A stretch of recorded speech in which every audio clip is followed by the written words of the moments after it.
Hey there, welcome to another pull tab archaeology update. The first thing I want to mention is this book. Now this book is absolutely thrilling to me because I've been looking to pull tabs in the field for quite some years now. I think it was 2014 that I first started.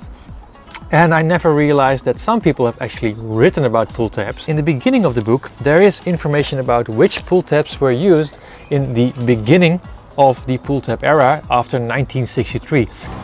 Then there's a couple of shipments I would like to briefly mention here in the video. And the first one is from a company. Yes, a company. It was sent by Madeleine Jansson. She wrote me this really cute note, and she's working at Sweatbrand in Shanghai. Now, what is Sweatbrand? Sweatbrand is a packaging company. And I contacted Sweatbrand because I found a very interesting blog post which tries to explain why the Chinese have different kind of pull tabs. Now this is of course very interesting for our project.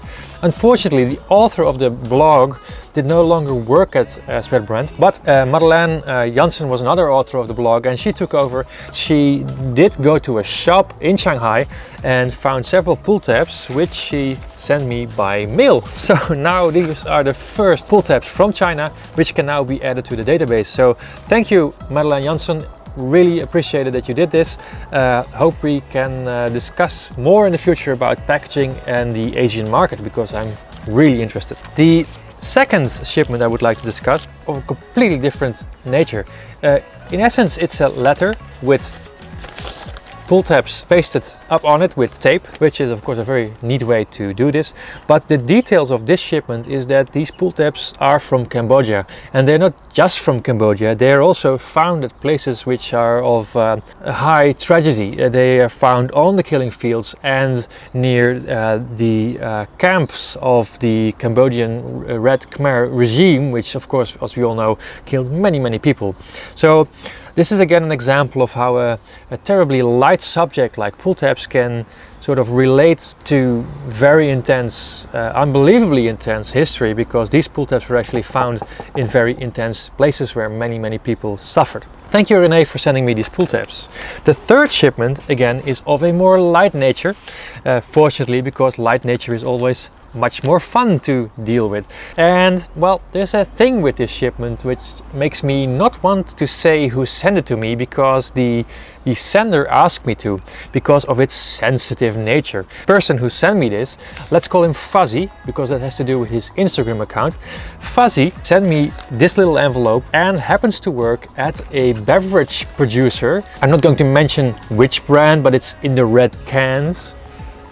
So what he sent me was these, the original unused ends of the cans used on the Red brand soda. So really cute, really cool. It's really intact. This is an S4 type, and of course I'd like to hear more about why this brand uses this pull tab and not another pull tab. But maybe we can have more contact later, Fuzzy, and you can give me more information about that. So thank you very much, and keep collecting and sending me pull tabs. Oh, one more thing. My brother, yes, my brother is also a pull tab archaeologist, and my nephew is also a pull tab archaeologist. They notified me that though I've been talking a lot about how the crowdsourcing is going, there is absolutely no information about pull tabs on our website. And they're right, there is not. So my big goal for the coming week is to at least add some basic information about pull tabs to the website, so you can not just read about how I make videos, but also find actual information about pull tabs, which is quite the thing you want if you're a pull tab archaeologist. So thank you very much for your attention, and see you next video.